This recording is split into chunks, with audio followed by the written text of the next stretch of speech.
people of color earning a driver's license. I'm here at Mary Grove High School. This used to be Mary Grove College. So really beautiful building. First time I've been over here in years. We're in a student lounge welcome area.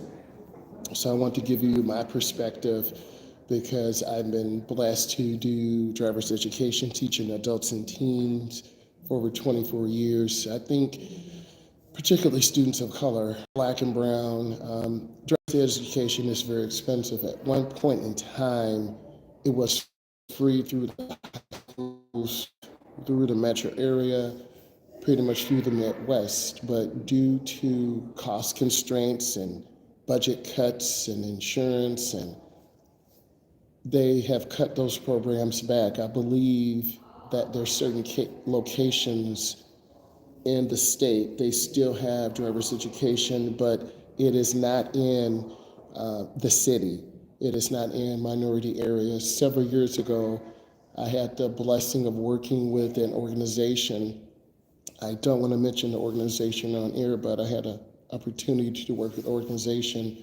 My job was to drive students 18 and up who were seniors getting ready to go to college. Could you imagine not having your license and then getting ready to go to college, not being able to come back home, not being able to get to college? You have to depend on someone. So I drove about 150 students, seniors. I was called to go to a location at a high school, do the whole driver's ed curriculum, and then do test prep.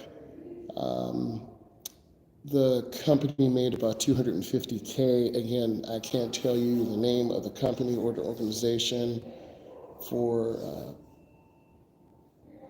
private reasons, but it was a good experience for me, talking to seniors and hearing their goals and aspirations. But remember, these young people did not know how to drive. So if you know how to drive, you're very limited in what you can see and what you can do.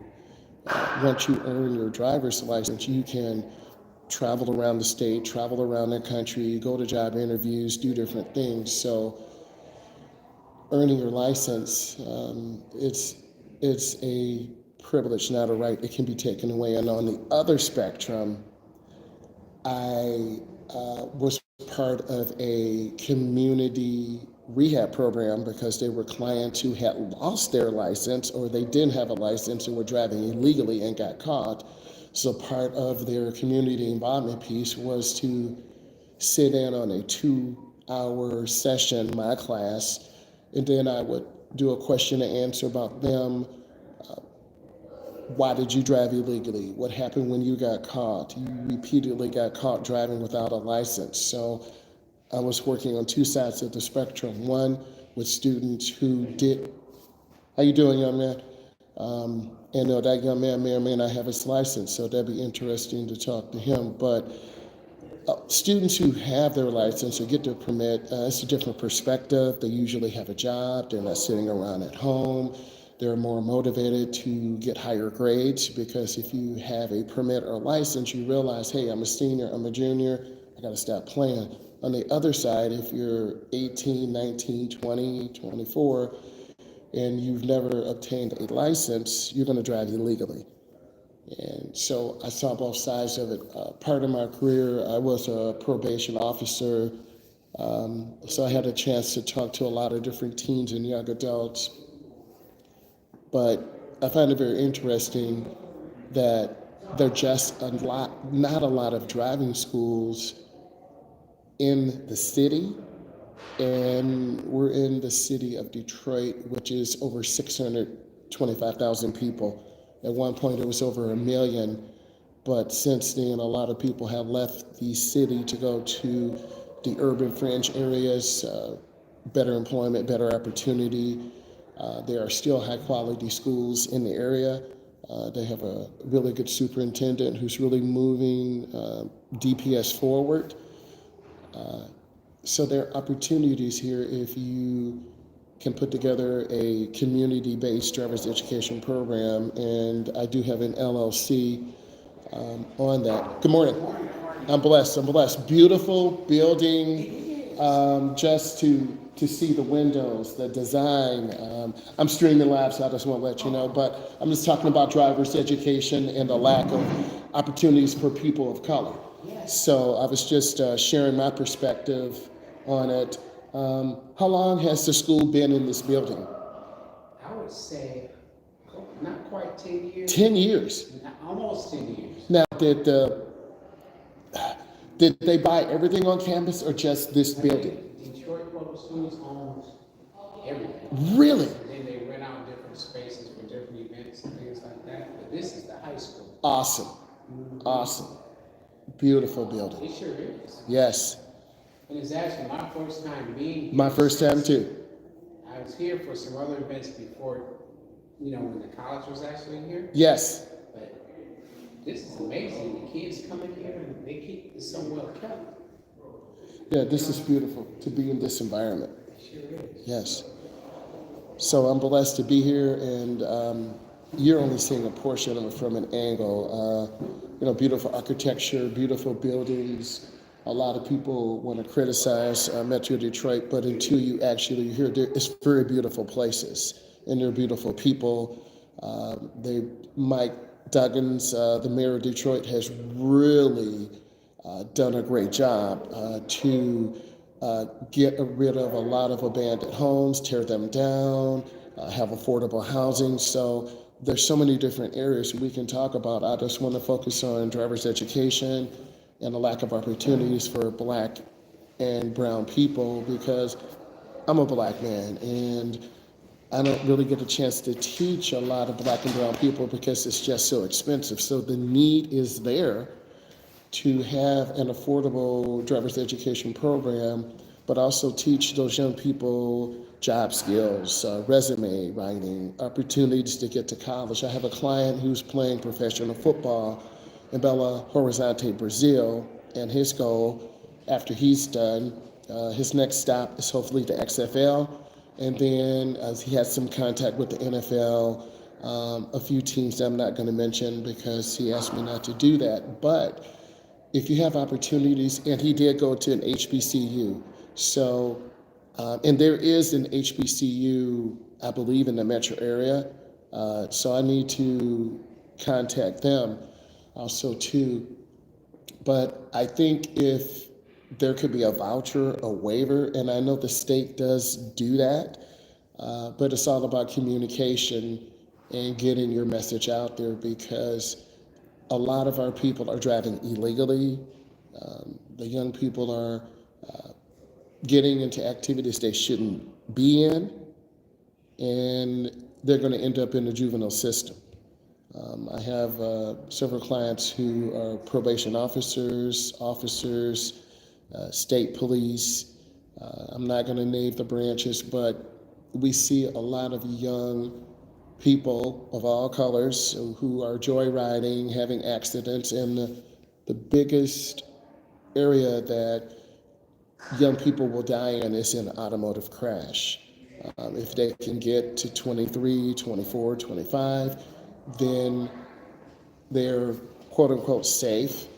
And I think through education, through having good, strong male teachers, female teachers, teachers who take the chance to get them involved in the community, they're more likely to graduate, come back to the community, and make a difference.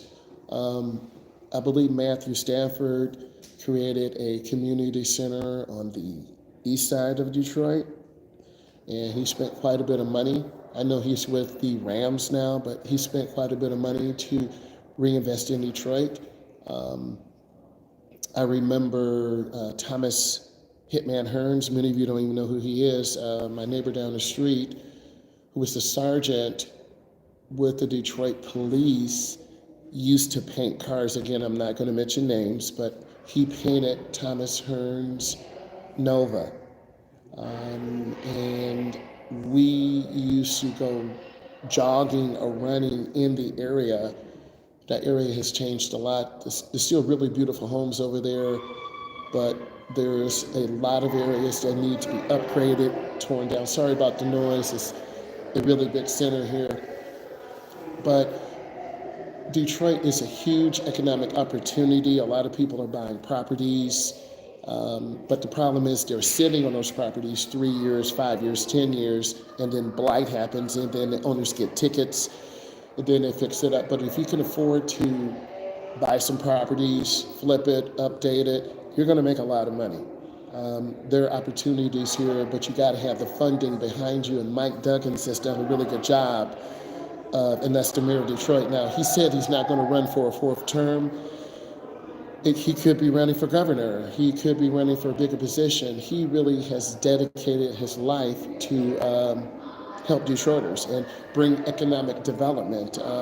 This past season, the NFL draft was here in Detroit.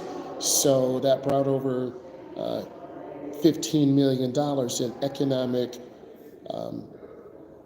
funds for the Detroit area, which was incredible.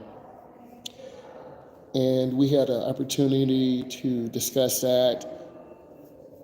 But I think getting your license, getting your permit is definitely an opportunity because you have to have a car to get to a job. A lot of young black youth want to work, but they don't have a resume. They don't have transportation. The bus systems are pretty good here.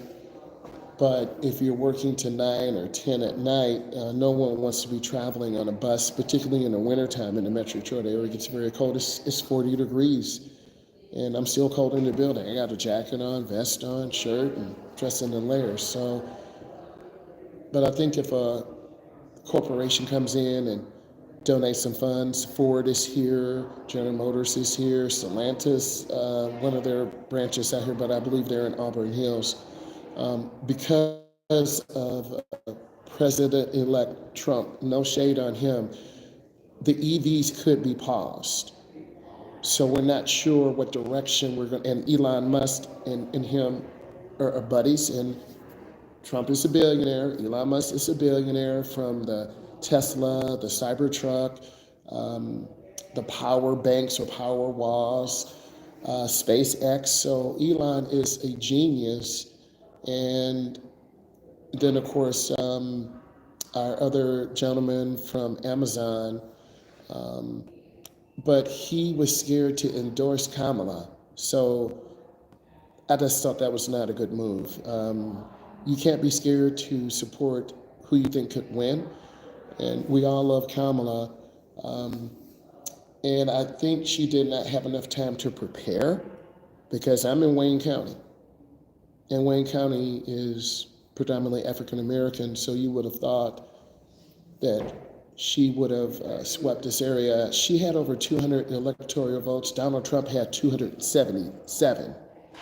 You need 270 to become president. So Donald Trump got a lot of his support from the rural areas, rural area Pennsylvania. There's some rural areas in the state. So he got white males that 18 to 45 to vote, and he dominated. So some of the things on Donald Trump's agenda, immigration, what is the plan? Again, my client who's playing football in Brazil right now, American football, went to a HBCU in Texas. So Texas is the Republican state.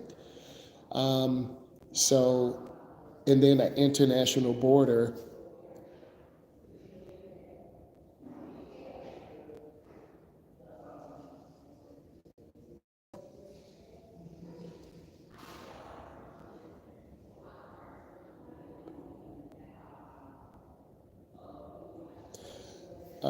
I don't understand your question. The focus is education and people of color, brown and black.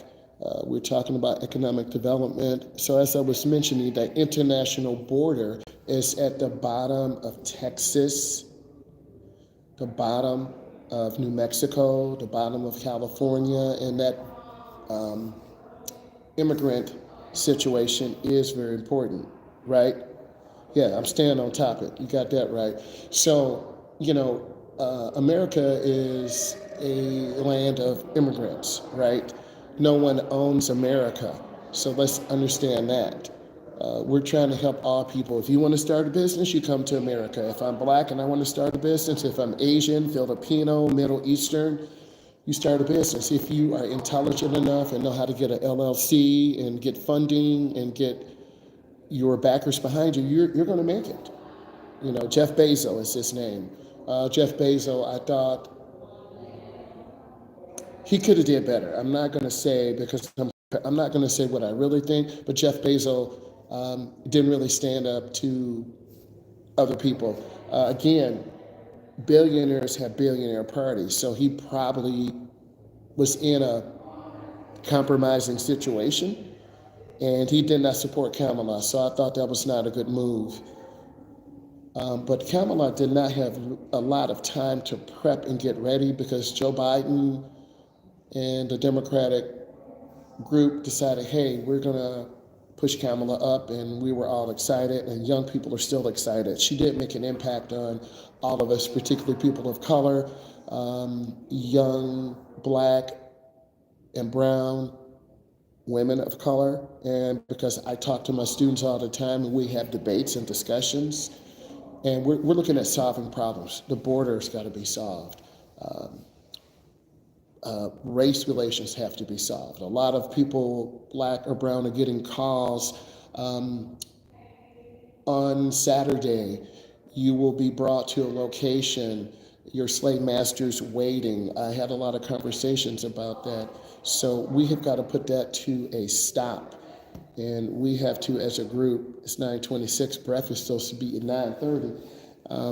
So what I'm saying to you is there's got to be a way forward. And I do have an LLC. I am looking for funding. The food ready? No, but what's your guys' name? So we can get your name down. McChaney. McChaney? MCHANEY. Your last name? That's my first name. That's my last name. First name Myles. MYLES. The third. Right. Colston, you remember Colston? McChaney. First name Myles. So when we talk about people of color, they just don't have the opportunities. And I'm searching for a grant to get several vehicles. There are several former driver education sites in the Metro Detroit area. If I could get a building, I could kill 3 birds with 1 stone. Do community involvement, do driver's education, and then career development. That's my goal and aspiration because I've been in driver's education and public school and charter school education for over 24 years. And I've been doing driver's ed, being an independent contractor.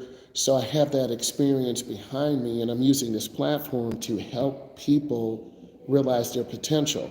And from the response that I'm getting, the market is there. People are there. So we're really looking at a plan, perhaps in 2025, to move forward. Yes, sir. There will be somebody in here to guide I appreciate you. Okay, so I'm at the Black Male Educators Alliance, and I believe in investing in my community. If I was Asian, it would be the Asian Male Alliance. If I was Middle Eastern, it would be the Middle Eastern Alliance. If I was white, it will be the White Man's Alliance. So it doesn't matter who you are, what color you are, you've got to help your community. And that's what I need all of you to think about. Help your community. And this is why driver's education is so important. So I think with the possible funding, maybe starting out with 1 car, because I've been doing third-party driver's education for over 24 years, and you just need a driver's ed car, you need to get the insurance, you need to have a brake on there, and then from there, you can, I'm gonna ask you, I'm streaming, I wanna ask you some questions. Can you come in? Yeah. Do you have your driver's license? No. Do you have a permit? No, not yet. How old are you? 15. 15. You wanna learn how to drive? Yeah, I do. Do you know how to drive? A little bit. A little bit. Are there any driver's education companies in the area? Yes. Yes. Have they reached out to the school? No. See, so that's an opportunity. I appreciate you, brother. Yeah. That's an opportunity right there to have that conversation because there are a lot of young people who want to drive, but the longer you wait, 15, 16, 17, you're going to get busier and busier and busier. You're working, you're trying to get them grades up, you're trying to help everyone, but you got to take time for yourself. So I'm trying to invest in myself so I can help my people of color, right? And when you help your people of color, good morning, a lot of good things will happen. So I'm here at this conference to learn as much as I can to really excel. What is up? How you doing? I'll give you a hug. I'm streaming live. How you doing? Doing good. Don't knock me out. But there's so much to talk about and there's so much to discuss. So listen, I'm gonna let you guys go. We will talk later today. I'll be going over to Micro Center. I'm gonna upgrade my media system, but I just wanted to push the topic of driver's education in areas of black and brown people. And I do have an LLC, so if companies are listening, invest in me and invest in yourself, because it's a reward, because when you give to your community, it's going to come back to you in so many different ways. So this is why I'm here today, to enhance my skill sets. Usually I will be doing driver's ed during this time, but I changed my whole schedule to come to formerly Marygrove College, now it's Marygrove High School, and this is a professional development. So I'm here to learn as much as I can, and I want to learn everything so I can apply these principles. So I want to say thank you. I look forward to talking to all of you later. Look at all of my videos. Bye.